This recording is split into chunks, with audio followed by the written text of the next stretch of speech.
تصوف کیا ہے بیٹے؟ جب تصوف آتا ہے تو اس میں بحث کرتے ہیں بیٹے نفس سے، روح سے. یہ رسالہ قشیریہ ہے.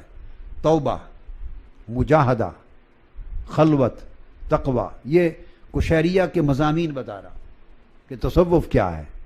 الرسالہ القشیریہ. الورع، زہد، خوف، رجاء، الحزن، الجوع، ترک الشہوہ، الخشوع، التواضع، مخالفت النفس، الحسد، اس کی پھر خرابیاں اور اس سے بچاؤ، الغیبت، القناعت، التوکل، الشکر، الیقین، الصبر، المراقبہ، المجاہدہ، الرضا، العبودیہ، الارادہ، الاستقامہ، الاخلاص، الصدق، الحیاء، الحریہ، الذکر، الفراسہ، الخلق، الجود والسخاء، الغیرہ، الولایہ، الدعاء، الفقر، الادب، احکام السفر، الصحبت، التوحید، خروج من الدنیا، المعرفت باللہ، المحبہ، الشوق، حفظ القلوب. یہ موضوع اس طرح کے موضوعات ہیں بیٹے، ان کو تصوف کہتے ہیں. بیٹے ایک نئی جہت سے تعارف ہے نا جی. کوئی پوچھے تصوف کیا ہے تو تصوف ائمہ تصوف سے پوچھیں، یہ تصوف ہے. میں بات کروں گا تصوف الحقیقی. تصوف کی قسمیں، ایک ہے التصوف الرسمی، اس کی بات نہیں کروں، اس سے بحث نہیں کروں گا. حقیقی تصوف وہ یہ ہے. پھر اسی طرح بیٹے ایثار ہے، پھر قربانی ہے، پھر اعلیٰ حاصل کیا، پھر احکام ہیں، پھر آداب ہیں، اخلاق میں، اعمال میں، احوال میں، حقوق میں. اس طرح کی چیزیں، ان پر ترکیز کریں، توجہ کریں، غور کریں، مرکوز کریں توجہ، علم میں، فکر میں، عمل میں، اور زندگی کو اس کے مطابق ڈھالیں. علم اس باب کے اندر لے جائیں اور اس سے معارف و انوار لیں. تو یہ سارا کچھ جو دین میں ہے اور قرآن اور حدیث نبوی میں ہے، یہ تصوف ہے. اب جب آپ نے چند ابواب سن لیے، بس یہ نمونہ ذہن میں رکھ لیں. اب میں آپ کو ریاض الصالحین کتاب حدیث کی، تو امام نووی کی بات کر رہے تھے. تو حکمران نے آپ کو طلب کیا، وہ سزا دینا چاہتا تھا.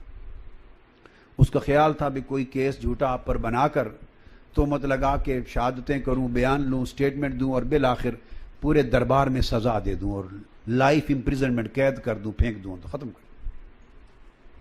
آپ پیش ہوئے دربار میں اور پورا کیس سماعت ہو گئی، مقدمہ. اینڈ پر آپ نے دیکھا کہ اب یہ بادشاہ عنقریب سزا سنانے والا ہے. اس کا تو مدعا یہ تھا سزا سنانے والا. بس سزا سنا کے اس نے اپنے شرطے، اپنے حکام، پولیس کھڑی کر رکھی تھی کہ فوری اریسٹ کر کے جیل لے جائیں. آپ بھانپ گئے کہ اب سزا اناؤنس ہونے والی. تو دربار میں کارپٹ بچھا تھا، قالین، جیسے آپ قالین پہ بیٹھے ہیں، اس قالین پہ ساری شیروں کی تصویریں بنی ہوئی تھی. کیا؟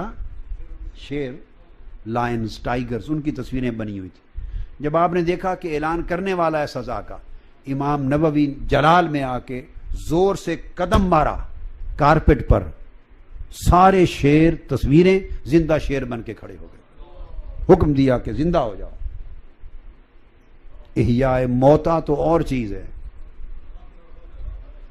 احیاء موتا میں تو جسم موجود ہوتا ہے اور روح نکل جاتی ہے تو اسی کو زندہ کیا جاتا ہے روح پلٹانے سے. تو یہاں تو شے ہی کوئی نہیں، تصویریں ہیں، موتا ہی نہیں ہے. صور کو زندہ اشیاء بنا دینا. اتنے بڑے ولی اللہ تھے. صوفی کیا ہے، تصوف کیا ہے، اور عالم و عامل کیا ہے؟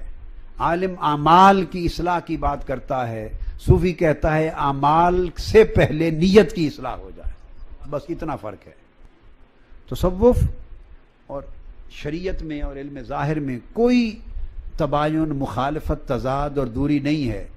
ایک ہی نوکری پہ دو لگے ہوئے ہیں. ایک انسان ہے، ایک عالم ظاہر کو ستھرا کرنے، سنوارنے، دھونے پہ لگا ہوا ہے. صوفی اسی کے باطن کو اجلا کرنے پہ لگا ہوا ہے. بس ایک ہی وقت میں، ایک ہی وقت میں. میں آپ کو بتا دوں کہ اعمال مقبول نہیں ہوں گے باطن کی اصلاح کے بغیر، آپ کی کاوشیں مبارک نہیں ہوں گی، مبارک اور مقبول۔ آقا علیہ السلام سے جب اس اعرابی نے پوچھا کہ آقا وہ کوئی سبق دیں جس سے اللہ بھی پیار کرے اور مخلوق بھی پیار کرے، یہی پرابلم ہے نا سارا، بولیے مخلوق عزت نہیں کرتی۔ آقا علیہ السلام نے فرمایا یہ جو ہر کوئی عزت کرے اور ہر کوئی محبت کرے اور ہر کوئی پیار کرے، مخلوق بھی خالق بھی، تو طریقہ یہ ہے کہ تو اپنا دل دنیا سے نکال دے اور جو دنیا لوگوں کے ہاتھ میں ہے وہاں سے نگاہ ہٹا لے، بس تو محبوب عند اللہ اور محبوب عند الناس ہو جائے گا۔